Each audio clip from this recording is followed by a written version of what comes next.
That time is upon us again, dear viewers. Return to Skyland's quote-unquote first episode is going through a couple of hiccups right now. I.e. me trying to figure out how to navigate CapCut while it's actively trying to off itself the more pictures and frames I add, to the point that I'm thinking of just moving the damn thing to computer to see if I have better luck there. Because of that, I had to halt to get another video out because I don't feel like getting screwed over in the algorithm again because, well, holy crap, what happened to my channel was a drop-off of the century. So once again, I went to the comment section of my videos for a topic to discuss. While I was browsing through a couple of comments throughout a bunch of my videos, I would quickly stumble upon this one right here, asking me to review this cluster of Skylanders. And after doing a little bit of research on each of the members, I think that all of them have some pretty unique histories to talk about.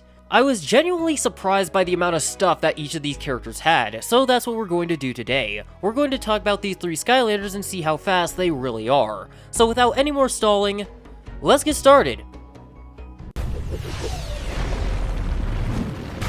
Taking charge!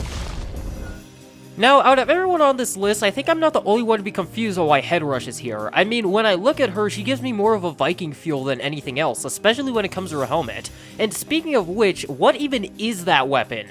I know a lot of the Trapmasters have a lot of wacky weapons and such, but I think out of all of them, Headrush's is the weirdest when it comes to being used practically. All she can really do is swing her head around or charge forwards, and that's about it. She must have one hell of a neck because I can only imagine what that kind of thing would do to a relatively normal person. But with that out the way, let's take a look at her backstory and see what we can learn from it. Headrush was born and raised in a small village that had fallen under a spell from a powerful entity known as a Harvest Sphinx, who forced the fear-stricken and downright terrified villagers to plow the vast fields of golden grass for its own benefit. Although there were a lot of villagers under the rule of the Sphinx, nobody was brave enough to stand up against the Sphinx's rule and put an end to it, but Headrush believed that there was a chance to fight back if she could somehow inspire her people to stand together. One day, she would decide that it was the day to act, and she would charge through her village, shouting a mighty yodel that woke the villagers from their spell, and with the people behind her, she led the charge to drive the Sphinx out of the village once and for all. Her leadership and bravery would eventually lead her to become a member of the Trap Team, where she was given a giant Traptanium horn.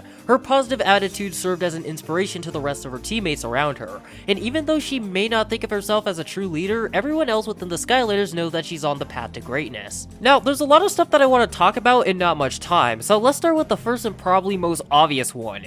How did a yodel break the spell over her entire village? I mean, the Sphinx could have assumed that everyone there was under the spell, but why would it use such a weak spell or one with a weakness like that? And speaking of Sphinxes, what do you think she thinks about Mysticat? Are they like kinda chill, or is it on site like Zapped is with dolphins? I mean, her whole village was under the evil rule of an evil Sphinx for as long as she knew. Heck, maybe the reason that the spell didn't work on her was because she wasn't even born yet. And speaking of her, what is her species exactly? Like, I was thinking she might be a drow, but now I think about it, she might just be a normal elf, or at least a relatively normal elf. I mean, the green skin and completely white eyes is an obvious giveaway, but the Viking aesthetic is also shared by the Frost Elves as well, and the more I look at her skin tone, the more it looks like a greenish blue, like it's somewhere in between the Frost Elves and the normal elves, and if that's an intentional detail, then yeah, she's probably an elf of some sort. The only thing that could really solidify this is her ears, but we can't see them, and now that I'm looking back at her eyes, it's possible that she could be something else. But with all of that said and done, I think it's about time that we get into the next Skylander of today.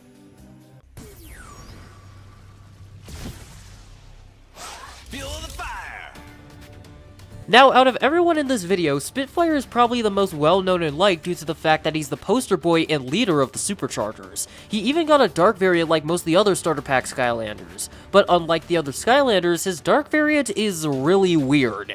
In the promotional images, his entire body is a silver while his fire is black, but when you look at him in game, that isn't the case at all. He has this weird black thing that covers part of his flame near his torso while the fire stays completely normal, which is kind of a downgrade the more that I look at it. But with that out the way, let's take a look at his backstory and see what we can learn about him. Before the tech-enhanced Flame Spirit became a member of the Skylanders, Spitfire was on track to becoming one of the fastest drivers in the Super Skylands racing circuit. Thanks to his lightning-quick reflexes and nerves of steel, he was pretty much unbeatable. But during the championship event at Skywinder Canyon, he would be illegally bumped off course by one of the participating Goblin racers, sending Spitfire flying into a canyon wall and exploding in a massive fireball. He would somehow survive the entire ordeal, but his career as a racer would be put into question after the event. Most people think that his career was over until he showed back up 3 weeks later like nothing happened, ready to race and more determined than ever to win the championship.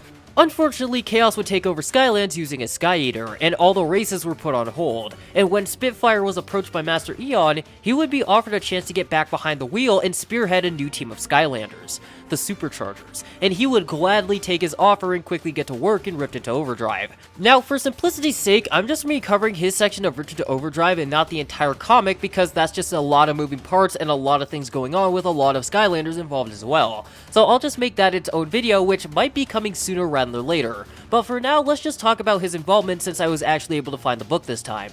He and Stormblade make their appearance in the book when they save Stealth Elf, Gilgrud, a Mabu named Blobbers, Terrafin, Jetvac, and Flynn from one of Chaos's rifts before they all regroup at Blobber's house, along with the other Superchargers that they all quickly get acquainted with, before deciding to have Blobbers and Flynn evacuate the town while they charge off to find the rift engines. Even though they were working with limited info from Know-It-All Island, Diveclops would get an idea and head to the Whirlpool of Destiny, diving into it with Gilgrud while everyone else stayed behind to defend it. And when things got dicey, the two would resurface with the rift engines and they would be able to push back Chaos's forces with the help of a supercharged Jetvac, Stealth Elf, and Terrafin. And afterwards, the group would decide to go face Chaos themselves. The plot of Superchargers would then happen after this, and he would eventually play a role in Secret Agent Secrets along with another story called Chomped. Since I'm crunching to get this done, like seriously, it's been like 10 minutes since I finished writing the script, I'm just not gonna cover it today. Now, going back to his main story, what he did was tough as hell. He really went I didn't hear any bell and returned to racing like he did just get in a wreck that could have killed him. And if we're just assuming things,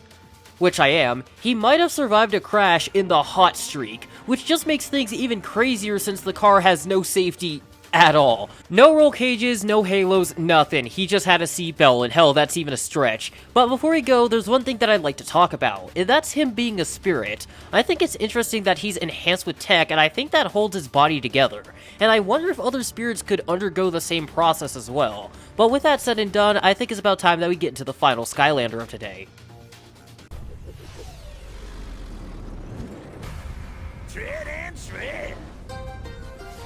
Now, when it comes to the last guy on today's roster, Treadhead, he's one of those weird examples of the Skylanders where he would fit extremely well as a Supercharger.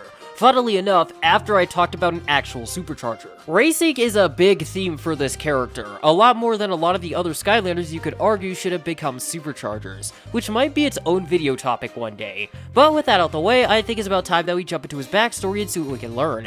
As an orphan from the dizzying dunes, Treadhead would always dream about racing, and after a summer of scavenging parts, he finally managed to build a bike that would allow him to enter the local racing circuit. When he arrived at the circuit with his vehicle, almost all of the other competitors hit the laughing cat meme at the vehicle's appearance and the crudeness of his work, but surprisingly, Treadhead could give less of a damn because he knew what he made, a vehicle built for performance. So when the race started, he immediately gained a hefty lead, and because of this, he would be the first racer to run into a group of goblin troops. Knowing that the other racers that he was racing against were in danger, he pulled off the road and kicked up so much dust that the goblins had to flee, which allowed the other racers to pass safely, but this heroic act would cost him the race. Even though he lost, he gained something that nobody else had, the respect of Eon, and shortly after, he would become a member of the Skylanders. Now, the biggest question about this backstory that I really have is, how the hell does his bike even work? I know that it probably makes sense in the universe, but just looking at it is pretty weird to me. I can only imagine what the other racers were thinking during this race, though. The guy that you and the other racers made fun of goes 0 to 60 in less than a second in a vehicle that looks like the cheapest thing in Skyland and takes the lead ahead of you and everyone else. He then disappears around the bend, and when you get around, he's pulled over for some reason before you take the lead ahead of him and win the race. Heck, even if we'd go just a little further into the future where he's now a Skylander, you're still gonna be super confused on why he's basically one of Skyland's superheroes now. Plus, I can't really ignore how kinda goofy he looks. I mean, it's not bad, it's just hella funny to me, it just makes his design work way more than I thought it would. I mean, he looks like a plushie, but with all of that said and done, I think this is where I'm gonna cut things off for today.